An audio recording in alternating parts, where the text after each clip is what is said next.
The Admiral's finger locked mid-air, aimed straight at him like a loaded weapon. Ronan Vale felt every muscle in his body go rigid. Around him, 200 Navy personnel stood in perfect formation, white uniforms glowing under the California sun. Flags snapped in the coastal wind. Families whispered excitedly, cameras ready. But all of that dissolved the second Admiral Grant Huxley's hand rose, steady and accusing, pointing directly at the man in the green shirt standing at the back of the crowd. The Admiral said, voice cutting through the ceremony like broken glass. Don't move. Ronan's breath stopped. His son, Cale, turned mid-march, confusion flashing across his face. The young man had spent 4 years earning this moment. For years of discipline, sacrifice, and pride. And now his father had just become the center of attention for all the wrong reasons. Gasps rippled through the formation. Officers exchanged glances. A young lieutenant near the stage covered her mouth, eyes wide with recognition she shouldn't have had. Someone in the crowd whispered, "What's happening?" Another murmured, "Is that man dangerous?" Ronan didn't run, didn't speak, didn't even flinch. He simply raised both hands, palms open, the way a man does when he's been surrounded before and knows the cost of sudden movements. But his mind screamed, "They found me." Have you ever had a moment where your past catches up to you in front of everyone you love? Where the life you built starts crumbling because of something you thought you'd buried forever? Hi viewers, kindly tell us where you're watching from and what time it is. Ronan had come here for one reason, to watch his son graduate. To sit quietly in the back, clap when Cale's name was called, and disappear before anyone noticed him. He'd spent 20 years perfecting the art of being invisible. 20 years working as a mechanic in a coastal town nobody cared about.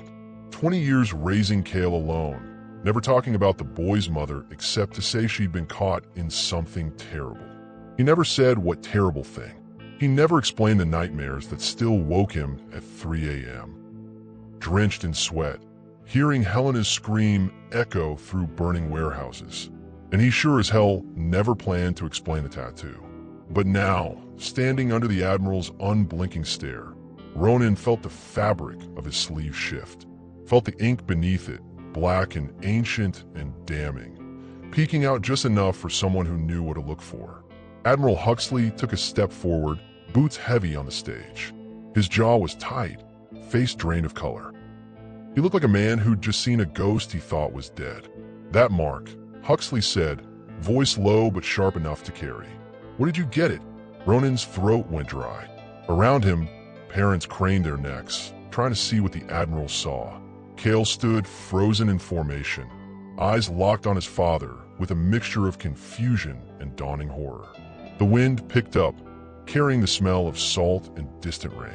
Ronan's hands trembled, still raised. He wanted to speak, to explain, to lie his way out of this like he'd done 1,000 times before. But the tattoo didn't lie. It was the mark of the Corvani Syndicate, a symbol carved into the skin of men who'd killed for them, bled for them, and belonged to them forever. A mark that should have never resurfaced. Ronan's heartbeat hammered in his ears. Officers began moving toward him, hands hovering near sidearms. The young lieutenant whispered something urgent into a radio. Cale's face twisted with questions Ronan had spent 2 decades making sure he'd never have to ask. And in that moment, Ronan realized the truth he'd been running from since the day he pulled a screaming infant from the ruins of a massacre. You can bury the past. You can change your name, your life, your soul. But some things never let you go. The Admiral's eyes narrowed, and Ronan saw it. The flash of recognition, the connection being made in real time. Huxley had seen this symbol before.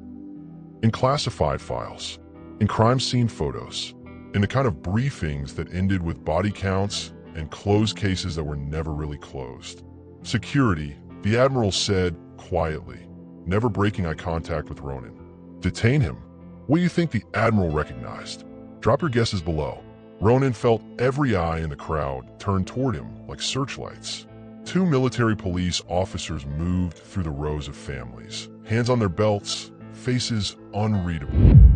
Cale stood frozen in formation, his polished shoes rooted to the ground, his expression shifting from confusion to something worse, shame. The kind of shame a son feels when his father becomes a spectacle. Ronan didn't resist. He lowered his hands slowly, palms still open, and let his gaze drop to the tattoo peeking out from beneath his sleeve. It was small, barely 3 inches across, but it might as well have been a neon sign. The ink was old, faded from years of trying to scrub it away, with everything short of blade. But the design was unmistakable, a coiled serpent wrapped around a dagger, its eyes hollow and unblinking.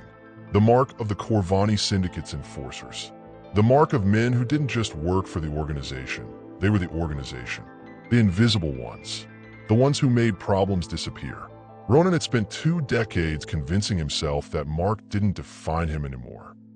That the man who'd worn it with pride, who'd stood in blood-soaked rooms and carried out orders without hesitation, was dead and buried alongside Helena. But standing here, under the Admiral's cold stare, Ronan felt that dead man stir. "Sir," one of the MPs said, voice calm but firm, "we need you to come with us." Ronan nodded once. He didn't argue, didn't plead. He learned a long time ago that the moment you start explaining yourself is the moment people stop believing you. But then Cale's voice cut through the murmurs. "Dad," it was barely a whisper, but Ronan heard it like a gunshot. He looked up, met his son's eyes across the rows of uniformed bodies, and saw the question forming there. The question Ronan had dreaded since the day he'd first held Cale as a screaming infant, covered in ash and blood that wasn't his own. "Who are you?" The Admiral stepped off the stage, moving with the kind of measured control that came from decades of commanding men in war zones. He stopped a few feet from Ronan, close enough that his voice wouldn't carry beyond the immediate circle of officers and MPs. "I need to see that tattoo," Huxley said quietly. "All of it." Ronan's jaw tightened. He glanced at Cale one more time, his son's face pale, hands clenched at his sides, and then slowly rolled up his sleeve. The full symbol emerged, the serpent's body coiling around the dagger's hilt, its fangs bared, its tail splitting into 3 points. Beneath it, in script so small most people missed it, were 3 letters. KSE, Corvani Syndicate Enforcer. The Admiral's face went white. The young lieutenant behind him let out a sharp breath. One of the MPs took an involuntary step back. "Jesus Christ," Huxley whispered, then louder to the officers around him. "Clear the area. Now." Families began shuffling nervously toward the exits. Graduates broke formation, glancing over their shoulders. Cale didn't move. He stood there, staring at his father like he was looking at a stranger. Ronan wanted to say something, anything, that would make sense of this moment. But what could he say? "Sorry, son. The man who taught you to ride a bike also used to make people vanish for a living." Instead, he stayed silent. The Admiral leaned in, voice dropping to barely above a whisper. "That mark was retired 20 years ago. Every man who wore it is either dead or in federal custody." Ronan met his eyes. "Not all of them." Huxley's hand moved to his sidearm, fingers brushing the holster. "Then you're about to be..." But before anyone could move, the young lieutenant stepped forward, tablet in hand, face pale but determined. "Admiral," she said, voice trembling, "I think you need to see this." She turned the screen toward Huxley. Ronan couldn't see what was on it, but he saw the Admiral's expression change, confusion bleeding into something worse. Recognition. Huxley looked at the screen, then at Ronan, then at Cale, still standing in the dispersing formation. "You saved him," the Admiral said slowly, like he was working through a puzzle in real time. "The infant from the Black Cove Purge. That was you." Ronan's throat tightened, and in that moment, he realized his past hadn't just caught up to him. It was about to destroy everything. "Do you think Ronan will tell Cale the truth?" "Comment bido?" Ronan's voice came out quieter than he intended. It was a long time ago. The Admiral didn't blink. Around them, the ceremony grounds had turned into a tense perimeter. Families evacuated, officers positioned at every exit, radios crackling with static and low voices. But all of that felt distant compared to the weight of Cale's stare. His son hadn't moved, hadn't spoken since that single, trembling word, "Dad," that now hung in the air like smoke. A long time ago isn't an answer, Admiral Huxley said, his tone hard but controlled. You're telling me you walked away from the syndicate, raised a child, and thought no one would ever connect the dots. Ronan's jaw tightened. I didn't think anything. I just did what I had to do, which was save him. The words came out raw, and for a moment, Ronan forgot where he was. Forgot the uniforms, the guns, the whispers. All he saw was that night. The warehouse engulfed in flames, bodies scattered like broken dolls, and in the center of it all, a screaming infant wrapped in a blood-stained blanket. Helena's blanket. I turned on them. Ronan continued, his voice steady now, each word deliberate. The syndicate ordered a purge. Anyone who knew too much, anyone who might talk, they wanted them gone. Women, children, didn't matter. He paused, swallowing hard. Helena was one of them. My wife. She wasn't part of the organization. She just knew me. A muscle in Cale's jaw twitched. Ronan saw it even from 20 feet away. They killed her because of me, Ronan said, the admission cracking something inside him. So I took the one thing they wanted dead the most. He looked at Cale. I took you. The silence that followed wasn't quiet. It was deafening. The kind of silence that fills the space before everything collapses. Cale's hands unclenched slowly, but his face didn't soften. If anything, it hardened. You're saying I was... what? A target? Ronan nodded. Your biological parents were informants. The syndicate found out. You were collateral damage. But you saved me. I couldn't save your mother. Ronan's voice broke on the last word. I couldn't save Helena, so I saved you instead. Cale took a step back, and Ronan felt it like a physical blow. His son's eyes, those eyes that had always looked at him with trust, with love, now held something else. Doubt. You were part of them, Cale said slowly, like he was testing the words. Part of the group that killed innocent people. Yes. No hesitation. No excuses. Cale's breath hitched. How many? Ronan closed his eyes. Too many. The Admiral shifted, hand still near his sidearm, but his expression had changed. He wasn't looking at Ronan like a criminal anymore. He was looking at him like a puzzle he couldn't quite solve. The Black Cove case was classified, Huxley said quietly. No survivors. No witnesses. Just an infant recovered by an unknown male who vanished before federal agents arrived. He paused. We've been looking for that man for 2 decades. You found him, and now I don't know what the hell to do with you. Ronan almost laughed. Almost. But the sound died in his throat when he saw Cale turn away, shoulders stiff, hands trembling. Cale, don't. His son's voice was sharp, final. Just don't. Ronan wanted to reach for him. Wanted to explain that every decision he'd made, every lie, every omission, every moment of silence had been to protect him, to give him a life untouched by the violence that had consumed Ronan's soul. But words felt useless now. The young lieutenant stepped forward again, her tablet screen glowing faintly. Admiral, we're getting reports of... The gunshot cracked through the air like thunder. Screams erupted instantly. Officers drew weapons, shouting orders. Families who hadn't fully evacuated dove for cover. Ronan's instincts took over. He lunged toward Cale, shoving him down behind a row of folding chairs just as a second shot split the air. Stay down, Ronan barked, his voice commanding in a way Cale had never heard before. Cale stared at him, wide-eyed, breath coming fast.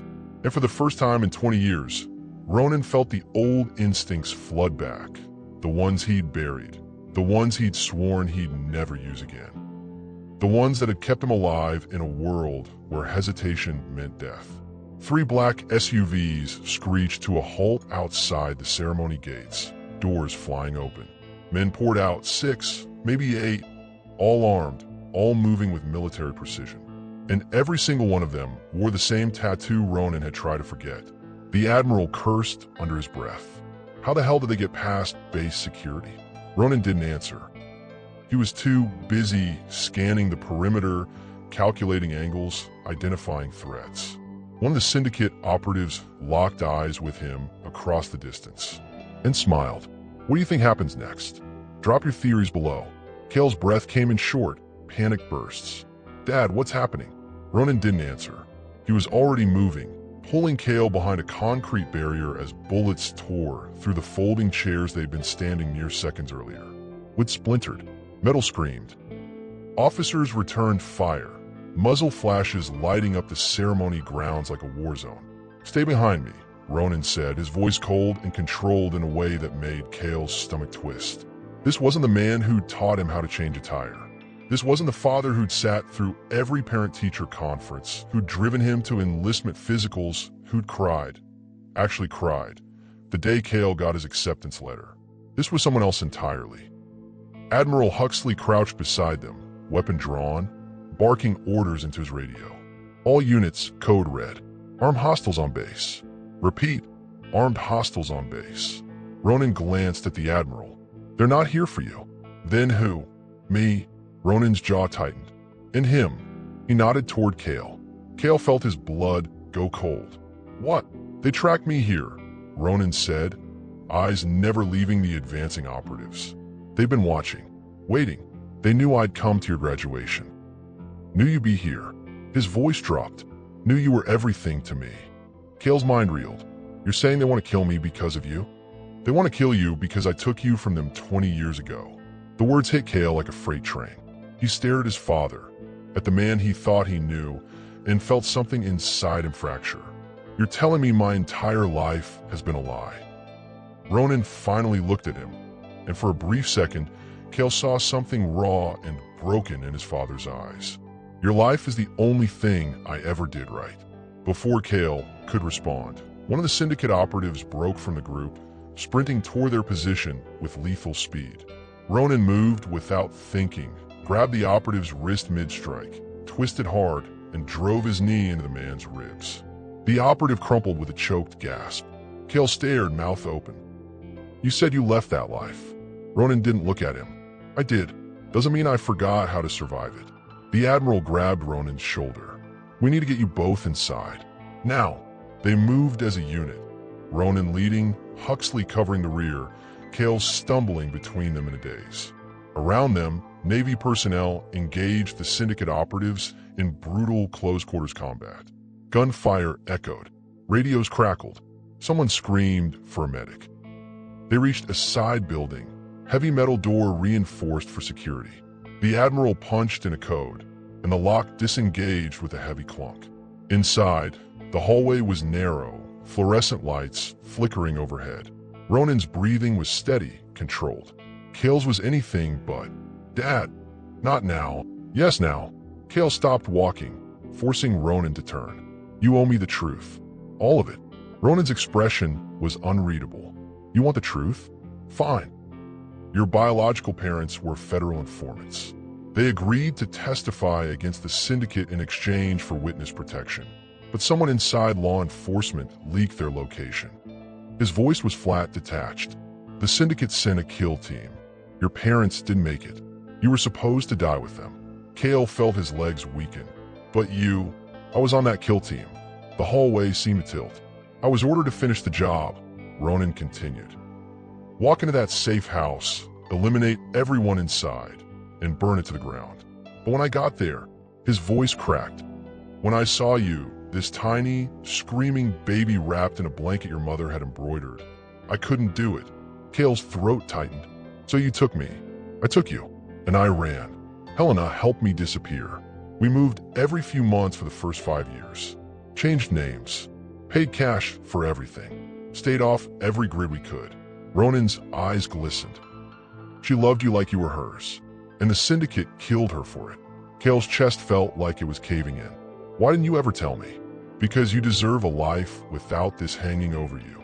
You deserve to be Cale Vale, Navy graduate, not the son of a syndicate enforcer, not the kid who survived a massacre." The Admiral's radio crackled. "Sir, they've breached the perimeter. Heading your way." Huxley cursed. "How many?" "At least 4. Ronan's entire body tensed. He turned to Cale, and for the first time, Cale saw fear in his father's eyes. "Whatever happens next," Ronan said quietly, "you need to know, I would do it all over again. Every lie, every secret, every moment of running." His voice broke. Because you're the only thing I've ever done in my life that's pure. Footsteps echoed down the hallway. Fast, deliberate, closing in. The Admiral raised his weapon. Ronan stepped in front of Cale, and the lights went out. What would you do in Cale's position? Let us know below. Darkness swallowed the hallway whole. Cale's breath stopped. He couldn't see his hand in front of his face, couldn't hear anything except his own heartbeat pounding in his ears and the distant hum of emergency generators kicking in somewhere deep in the building. Then Ronan's voice cut through the black, low and urgent. Cale, don't move. Don't breathe loud. The footsteps stopped. Silence pressed down like a weight. Cale could feel his father's presence beside him. Solid, unmoving, predatory in a way that made his skin crawl. This wasn't the man who'd bandaged scraped knees or taught him how to throw a baseball. This was the enforcer, the killer. The man who'd survived 2 decades by knowing exactly when to move and when to disappear. Admiral Huxley's voice was barely a whisper. They cut the power. They're trained for this, Ronan said quietly. Night ops, close quarters. They'll use thermal if they have it. Do they? Probably. Cale's stomach twisted. He wanted to ask how his father knew this, but he already knew the answer. Because Ronan had been them, had trained like them, had hunted like them. A faint click echoed from somewhere down the hall, a weapon being readied. Ronan's hand found Cale's shoulder, grip firm but not painful. When I move, you go left. Find the stairwell. It's 15 feet behind you. Don't stop. Don't look back. I'm not leaving you. You will if you want to live. Cale's throat closed. He wanted to argue, wanted to scream that he didn't understand any of this, that 24 hours ago his biggest worry was whether his dress uniform fit right, and now he was crouched in the dark while armed killers hunted his father. But before he could speak, the emergency lights flickered on, dim, red, casting everything in a blood-colored glow. And at the end of the hallway stood 3 men. They wore black tactical gear, faces obscured by masks, weapons raised. But it wasn't the guns that made Cale's breath catch. It was the tattoos on their forearms, identical to the one his father had tried to hide. The lead operative tilted his head, and even through the mask, Cale could feel the man's eyes lock onto Ronan. Ronan Vale. The voice was distorted, mechanical through a voice modulator. The ghost who thought he could disappear. Ronan didn't move. You should have let me stay buried. The Syndicate doesn't forget. Neither do I. The operative laughed, a cold, hollow sound. You cost us everything. The federal case. The network. 20 years of rebuilding because you couldn't follow orders. I followed the only order that mattered, Ronan said quietly. Save the innocent. There's no such thing. The operative raised his weapon, and Ronan moved. It happened faster than Cale could process.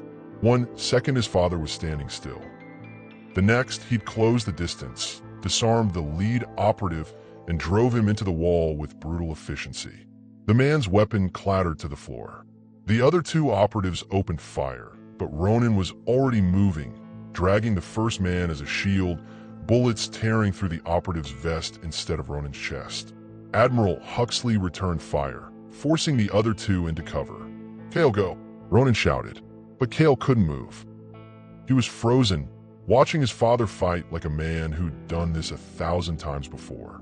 Every movement was precise, practiced, lethal. No wasted motion, no hesitation. This was who Ronan Vale really was. And Cale didn't know if he was terrified or in awe. One of the operatives broke from cover, charging Ronan with a knife. Ronan sidestepped, caught the man's wrist, twisted, and drove the blade into the operative's own thigh. The man screamed. Ronan shoved him aside and turned toward the last operative, who had his weapon aimed directly at Cale. Time seemed to slow. Ronan's eyes went wide. Cale saw his father's lips move, forming his name, but the sound didn't register. The operative's finger tightened on the trigger, and then Admiral Huxley stepped into the line of fire. The gunshot was deafening. Huxley staggered, hand clutching his shoulder, blood seeping through his uniform. But he didn't fall. He raised his weapon with his good hand and fired twice. The operative dropped. Silence. Heavy, suffocating silence. Ronan rushed to the Admiral's side. Huxley, I'm fine, the Admiral grunted, though his face was pale. Just a graze. Cale finally moved, stumbling forward. "You're bleeding." I said I'm fine. Huxley looked at Ronan. "We need to move. Now, more will come." Ronan nodded, but his eyes stayed on Cale. "You okay?"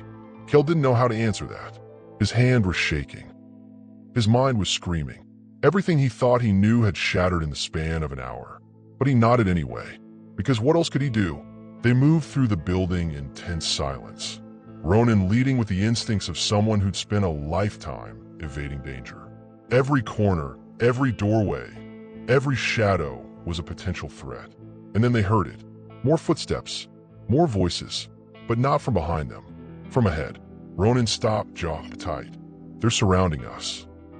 Admiral Huxley's radio crackled to life. A voice came through, calm, cold, unmistakably in control. "Ronan Vale, you have nowhere left to run." Cale's blood turned to ice, because he recognized that voice. It was the voice from the recordings his father used to play late at night when he thought Cale was asleep. The voice Ronan had muttered about in nightmares. The voice of the man who'd ordered Helena's execution. The Syndicate's commander had come for them personally. "Do you think they'll survive?" Comment your prediction below. Ronan shoved Cale into a side room, the Admiral stumbling in behind them. The door locked with a metallic click that felt far too thin against what was coming. Blood soaked through Huxley's uniform, dripping onto the linoleum floor in steady drops. The Admiral pressed his back against the wall, weapon still raised despite the tremor in his hand. "How many exits?" Huxley asked through gritted teeth. Ronan scanned the room. Old conference space, single window reinforced with wire mesh, ventilation duct in the ceiling. His mind calculated angles, escape routes, survival odds.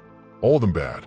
One door, one window, air duct too small for any of us. Cale's voice shook. "So we're trapped. We're contained," Ronan corrected. "Different thing." The radio on Huxley's belt crackled again. That voice, smooth, controlled, dripping with the kind of confidence that came from holding all the cards. "Ronan, it's been 2 decades. Don't you think it's time we talked face to face?" Ronan's jaw tightened. He knew that voice, knew the man behind it. Dante Corvani, the Syndicate's architect, the man who'd ordered Helena's execution while sipping whiskey like he was discussing stock prices. "Nothing to talk about," Ronan said, keeping his voice steady. "Oh, I disagree. You took something that belonged to us. Cost us millions in contracts. Destroyed relationships we'd spent years building." A pause. "And you think raising the boy as your son makes it right?" Cale flinched. Ronan saw it in his peripheral vision, the way his son's shoulders curled inward, the way his breath hitched. "He was never yours," Ronan said quietly. "Everything is ours. You know that better than anyone." Footsteps echoed in the hallway outside. Multiple sets, moving with tactical precision. Admiral Huxley shifted, wincing as the movement pulled at his shoulder wound. "We need backup." "Backup won't get here in time," Ronan said. He turned to Cale, and for a moment, the enforcer disappeared. All that remained was a father looking at his son. "I need you to trust me." "Trust you?" Cale's voice cracked. "You've lied to me my entire life. To protect you. From what?" "This." Cale gestured at the locked door, the blood, the weapons. "Looks like your protection didn't work." The word stung, but Ronan didn't argue. Because Cale was right. Everything he'd done, every lie, every secret, every careful step to keep them hidden, had led to this moment anyway. The doorknob rattled, then stopped. Silence pressed down like a hell breath. Ronan moved to the window, tested the mesh. Reinforced, military grade. Would take time to break through. Time they didn't have. "They're waiting," Huxley said. "For what?" "For us to panic. Make a mistake." Ronan nodded. Dante had always been patient. Methodical. He didn't rush. He let pressure build until his targets broke themselves. But Ronan had learned from the same playbook. He turned to the Admiral. "You still have your command codes?" Huxley's eyes narrowed. "Why?" "Because we're not getting out of this by running." Ronan's voice dropped. "We're getting out by making them think we already did." Cale stared at him. "What are you talking about?" Ronan didn't answer. He was already pulling the ventilation grate loose, yanking wires free.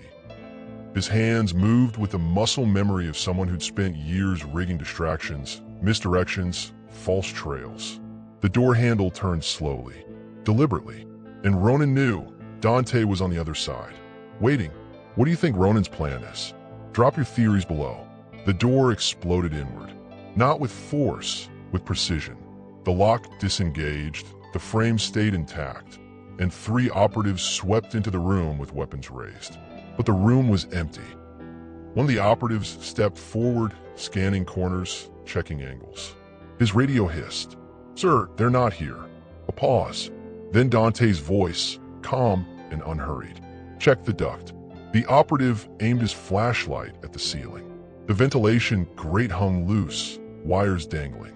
He moved closer, peered inside. Empty. Duct's clear. No movement. Another pause. Longer this time. They're still in the building.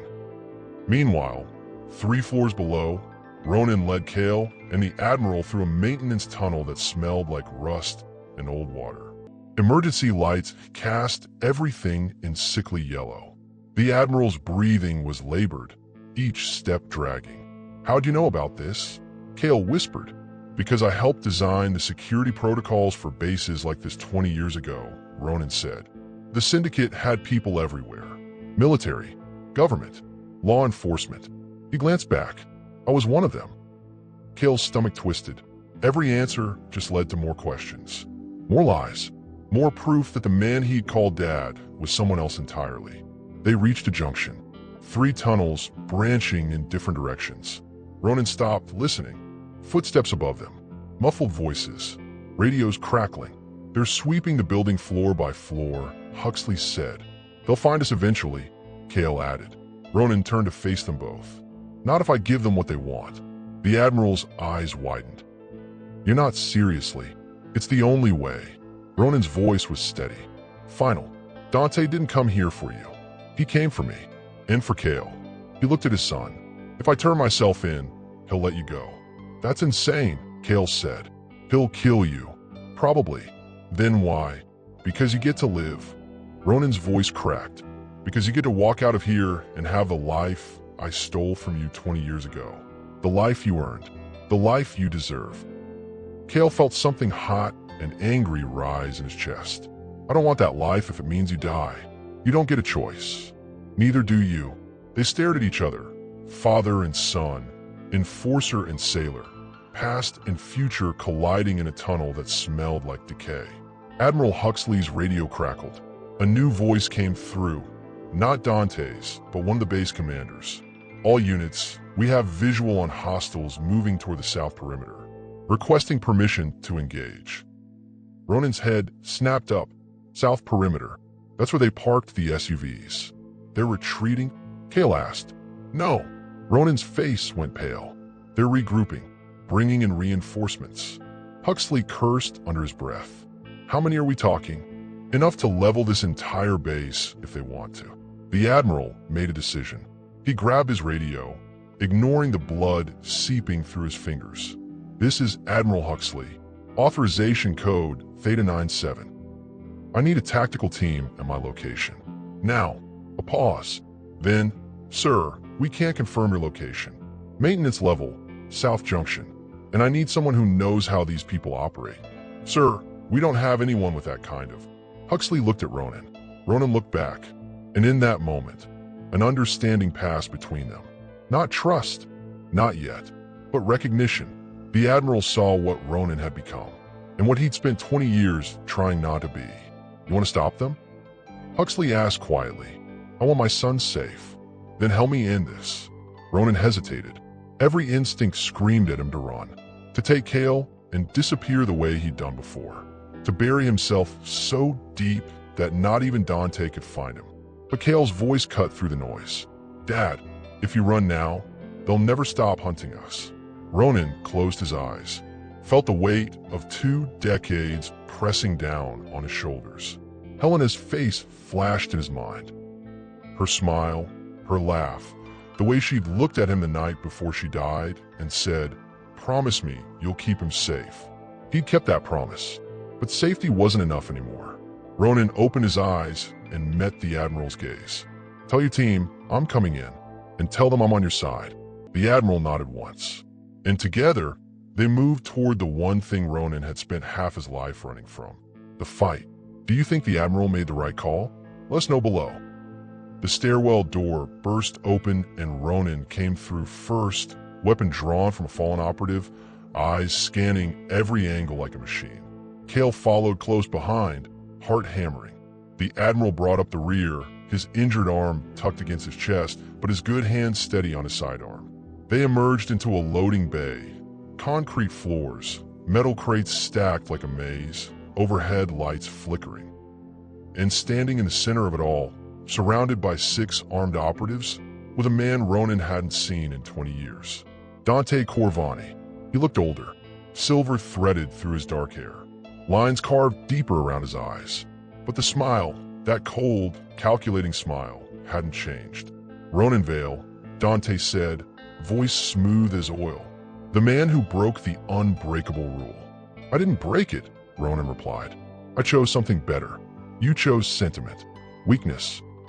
Dante's eyes shifted to Cale. "And now look where it's brought you." Ronan stepped in front of his son. "This ends here, Dante. Between us. Leave him out of it. Leave him out." Dante laughed. "He's been part of it since the day you stole him.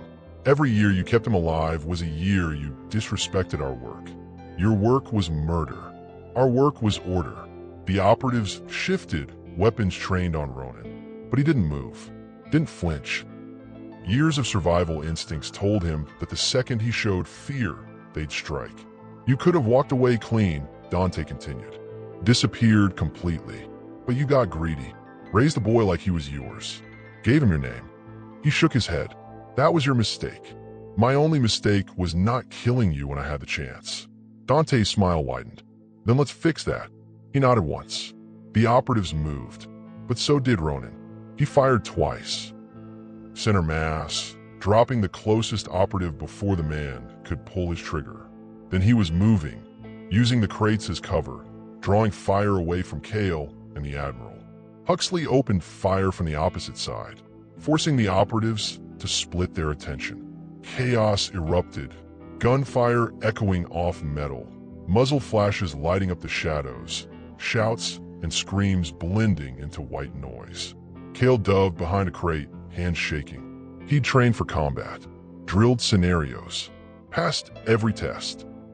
But this wasn't training. This was his father moving through the chaos like he was born in it, disarming one operative with brutal efficiency, turning the man's weapon against another, never stopping, never hesitating. And Cale realized something that made his chest tighten. His father wasn't just surviving this. He was winning. Dante watched from the center of the bay, expression unreadable. He didn't draw a weapon, didn't move, just watched as his operatives fell one by one. Then Ronan stood directly in front of him, weapon raised. "It's over." Dante tilted his head. "Is it? Your men are down. Base security is closing in. You've got nowhere to go. Neither do you." Dante's voice was calm. "You think the Admiral's going to let you walk free? You're a syndicate enforcer, Ronan. You always will be. I'm a father. You're a killer who played house." Ronan's finger tightened on the trigger. But before he could fire, Cale's voice cut through the ringing in his ears. "Dad, don't." Ronan froze. Cale stepped out from behind the crate, hands raised. "If you kill him, you prove him right. You prove you're still that man." "I'm that man," Ronan said quietly. "No." Cale's voice shook but held firm. "You're the man who saved me, who raised me, who taught me right from wrong." He took a step closer. "Don't throw that away now." Dante laughed. How touching. But Ronan lowered the weapon, not because he believed Cale was right, but because his son was watching. And for the first time in 20 years, Ronan wanted to be the man Cale thought he was. Admiral Huxley stepped forward, weapon trained on Dante. "Dante Corvani, you're under arrest for terrorism, murder, and about 100 other charges I'll personally make sure stick." Dante smiled. "You have no idea how deep this goes. Then you'll have plenty of time to explain it in federal custody." Security teams flooded the loading bay, weapons raised, shouting orders. Operatives were cuffed and dragged away. Dante didn't resist. He just kept smiling. As they led him past Ronan, he leaned in close. "This isn't over," he whispered. The Syndicate doesn't forget. And neither do I. Then he was gone. The loading bay fell silent.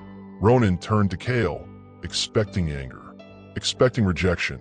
But Cale just looked at him, really looked at him, and nodded once. It wasn't forgiveness, but it was a start. What do you think happens next? Como olvido. The base infirmary smelled like antiseptic and old coffee. Ronan sat on a metal bench outside the treatment room, hands clasped between his knees, staring at the floor. Blood, not his, stained his shirt. His knuckles were bruised. His entire body ached from movements he hadn't made in 20 years. But none of that hurt as much as the silence. Cale sat 10 feet away, arms crossed, eyes fixed on the wall. He hadn't spoken since the loading bay, hadn't looked at Ronan, just sat there, processing everything that had shattered in the span of a single day. Inside the treatment room, doctors worked on Admiral Huxley's shoulder. The wound wasn't life-threatening, but it was serious enough that they'd keep him overnight. A nurse walked past, glanced at Ronan's bloody shirt, and stopped. "Sir, do you need medical attention?" "No." She hesitated, then moved on. More silence. Finally, Cale spoke. His voice was quiet, hoarse. How much of it was real? Ronan looked up. What? Everything. The bedtime stories, the camping trips, teaching me to drive. Cale's jaw tightened. Was any of it real? Or was I just a mission you couldn't finish? The words hit Ronan like a punch to the gut. Cale, because I need to know. Cale finally looked at him, and his eyes were red-rimmed. I need to know if the man I called Dad actually existed, or if it was just another lie. Ronan's throat closed. For 20 years, he'd rehearsed what he'd say if this moment ever came. Had planned speeches, explanations, justifications. But now, sitting here, none of it mattered. I don't know who I was before I found you, Ronan said quietly. I was a weapon, a tool. I followed orders because that's all I knew how to do. He paused, voice breaking. But the second I held you, the second I heard you cry, I stopped being that man. I became your father. And everything I've done since then has been real. Even the lies, especially the lies. Ronan leaned forward, because every lie I told was to protect you from a world that wanted you dead. Every secret I kept was so you could grow up without looking over your shoulder, without wondering if today was the day they'd find us. Cale's breath hitched. Mom, Helena, did she know about what you were? Ronan nodded. She knew everything, and she chose to stay anyway. Chose to love you like you were hers. His voice cracked. She died because of me, because I made enemies who don't forgive. Tears slipped down Cale's face. I don't remember her. I know. Do you? Every day. Ronan closed his eyes. Every single day. The door to the treatment room opened. Admiral Huxley stepped out, arm in a sling, face pale but steady. He looked between Ronan and Cale, seemed to understand the weight of the moment, and cleared his throat. Ronan, we need to talk. Ronan stood slowly. About what happens next? Huxley's expression was unreadable. You saved lives today, mine included, but you're still a former Syndicate enforcer. Technically, I should arrest you. Cale shot to his feet. He helped you stop them. I know. Huxley raised a hand, which is why I'm not arresting him. Yet, he looked at Ronan. But I need something from you. What? Intel, names, locations, everything you know about the Syndicate's current operations. Huxley's voice was firm. Help us dismantle what's left of them. Completely. Ronan's jaw tightened. Giving up that information meant putting targets on backs. Meant dragging more people into the fire. But also meant ending this. For good. He looked at Cale. At the son who just learned his entire life was built on secrets. Who'd watch his father kill men without hesitation. Who had every reason to walk away and never look back. But Cale wasn't walking away. He was standing right there. Waiting. Ronan turned back to the Admiral. I'll tell you everything. Huxley nodded. Then there's one more decision to make. What decision? The Admiral glanced at Cale, then back at Ronan. Whether you stay in custody while we process this, or whether you go home with your son. The question hung in the air like smoke. Ronan looked at Cale. That's not my choice to make. Cale's hands trembled. His face was a storm of emotions. Anger, grief, confusion, love. But when he finally spoke, his voice was steady. "Come home, Dad." Ronan felt something inside him break. Not shatter, but crack open. Let light in for the first time in 20 years. He nodded once, and for the first time since the ceremony began, he let himself breathe. What would you have chosen? Let us know in the comments. Morning sun filtered through the kitchen window, casting soft light across the small table where Ronan and Kale sat in silence. Coffee steamed in chipped mugs. Toast sat untouched on plates. Outside, birds sang like the world hadn't almost ended 24 hours ago. Kale stared at his father's forearm, at the tattoo fully visible now. No sleeve hiding it, no shame covering it. Just ink and skin and history. "Do you regret it?" Kale asked quietly. "Saving me." Ronan looked up, eyes red from sleeplessness. "Never. Even though it cost you everything, it gave me everything." Ronan's voice was raw. "You are the only thing I've ever done in my life that's pure, Kale. The only thing I'm proud of." Kale swallowed hard. Admiral Huxley called this morning. Ronan tensed. "And he wants you at the base tomorrow to start debriefing." Kale paused. He said, "Depending on what you give them, they might offer you immunity." "Immunity?" Ronan almost laughed. "For 20 years of blood on my hands. For 20 years of keeping me alive." They sat in silence again. The clock on the wall ticked steadily. Somewhere down the street, a car door slammed. Normal sounds. Normal life. Except nothing would ever be normal again. "What are you going to do?" Kale asked. Ronan looked at the tattoo on his arm, traced the serpent's outline with his thumb, felt the weight of every choice that had led him here. Then he looked at his son. "I'm going to tell them everything," Ronan said quietly. "Every name, every location, every operation I know about." His voice hardened. "And I'm going to make sure the syndicate never touches you again." Kale's eyes glistened. "What if they come for you?" "Let them." "Dad, I spent 20 years running, Kale. 20 years looking over my shoulder, hiding who I was." Ronan's jaw tightened. "I'm done running." Kale reached across the table. His hand hovered over his father's for a moment, hesitant, uncertain. Then he gripped it, tight. "We do this together," Kale said firmly. "Whatever comes next, we face it together." Ronan's throat closed. He nodded, unable to speak. Outside, the world moved on. Graduation ceremonies happened. Families celebrated. Lives continued. But inside that small kitchen, a father and son sat holding onto each other like lifelines. And for the first time in 2 decades, Ronan Vale wasn't defined by the tattoo on his arm. He was defined by the choice he'd made 20 years ago. The choice to save a life instead of take one. The choice to become a father instead of remain a weapon. Ronan stood slowly, rolled down his sleeve, and looked at Kale. "I'm ready." Kale stood too. "For what?" "To stop hiding." Ronan's voice was steady. "Certain. To face what I've done. To make things right." They walked to the door together, stepped into the sunlight. And for the first time in his life, Ronan Vale wasn't running. He was walking forward, into whatever came next. This is just the beginning of their story. What do you think happens when Ronan faces the truth of his past? Will the syndicate return? Will Kale ever fully forgive him?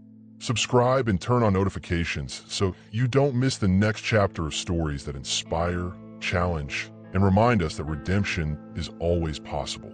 Drop your thoughts in the comments below. Your words might inspire someone who needs to hear them today. Thank you for being part of this journey. See you in the next story.